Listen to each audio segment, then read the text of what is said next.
Let's dive into a delicious mystery today, a real flavor paradox. Why is it that a simple $5 burger can sometimes just feel so much more satisfying than a $200 gourmet meal?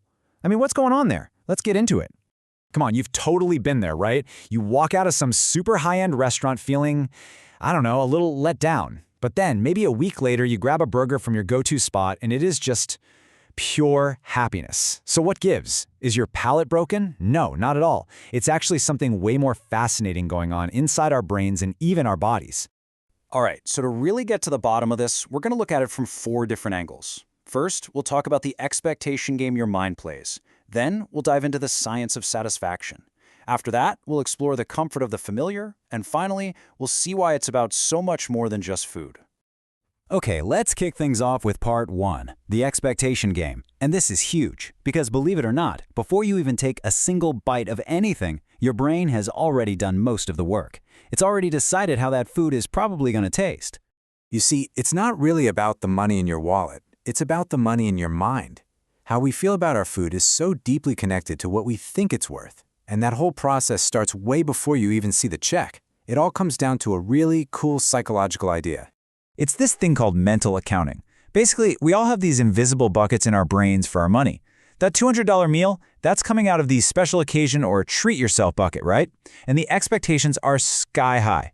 But a $5 burger, that's from the quick and easy dinner bucket. The bar is way lower. So when that burger is actually delicious, it doesn't just meet expectations, it shatters them. It feels like you just got an amazing deal, like a total win. And that feeling of winning literally makes the food taste better to you. And this really shows the 2 totally different mindsets we bring to the table. When you sit down for that fancy Japanese dinner, you turn on your critic brain. You're analyzing every single flavor, thinking, okay, is this worth the money? But when you walk into a McDonald's, you know exactly what you're going to get. There are no surprises.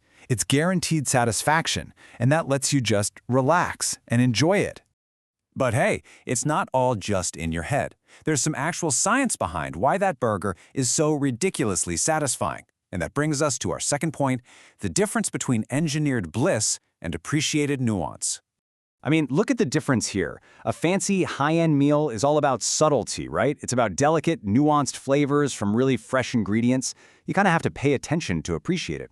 Fast food, totally different game. It is engineered for one thing and one thing only, hitting you with instant gratification. It's this perfect storm of salt, sugar, and fat that food scientists have perfected. They even call it the bliss point. It's literally designed to make the pleasure centers in your brain light up like a Christmas tree. So you gotta think of fast food as more than just food. It's basically a pleasure delivery system. It is scientifically built to go straight for our most basic, primal cravings. It doesn't want you to think about it, it just wants you to feel good, right now. And that immediate, predictable hit of satisfaction, man, that is powerful stuff. Okay, but it goes even deeper than just our psychology and biology. Our preferences are also baked into our memories and our personal histories. And that leads us right into Section 3, the comfort of the familiar. I mean, just think about it for a second. Taste is so connected to memory, to emotion. The food you ate as a kid, it becomes a source of comfort. It's not just about the flavor anymore. It's about feeling safe, feeling at home, remembering simpler times. And yeah, for a lot of us, the taste of fast food is part of that. And this builds up a really strong preference over time. Familiar food is like a safe bet. It's reliable, it's comforting, you know it's going to be good. But then you go to a fancy restaurant and you're dealing with all these formal rituals, which fork to use, the slow pacing, the super fancy presentation. If you're not used to it, it can feel kind of awkward, maybe even a little stressful. And that little bit of discomfort, it can actually make the food taste less amazing. So it's not just about our past. The last piece of this puzzle is the place itself, the environment. We don't just taste food with our tongues. We taste it with our whole body, our whole mood. And that's our final section, how the experience is about so much more than just food. Think about the vibe of a high-end restaurant. It's usually pretty formal, quiet, almost like a ceremony. You feel this unspoken pressure, right? To act a certain way to get the food. Now, think about a fast food joint. It's the complete opposite. It's relaxed, it's casual, there is zero pressure. You can just show up and be you. And honestly, that makes all the difference in the world. When your mind is relaxed, when you're not worried about social pressure or living up to some crazy expectation, you're just more open to enjoying things. All that mental weight is gone, and you can just focus on the simple, amazing pleasure of eating.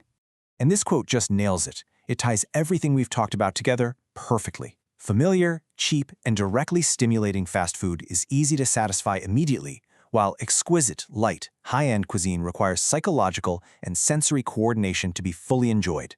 Wow. So yeah, fast food is easy, it's immediate, but high-end food, that's like a whole performance. Your mind, your senses, your mood, everything has to be in sync. And let's be real, sometimes we're just not in the mood for a performance. So, what's the big takeaway here? It's that it's never just one thing. It's this whole mix of psychology, your own biology, your habits, and the environment around you. So loving that burger more isn't some kind of personal failure. It's just a reflection of your expectations, how your brain is wired, your life story, and how you are feeling in that exact moment. And that leaves us with one last question for you to think about.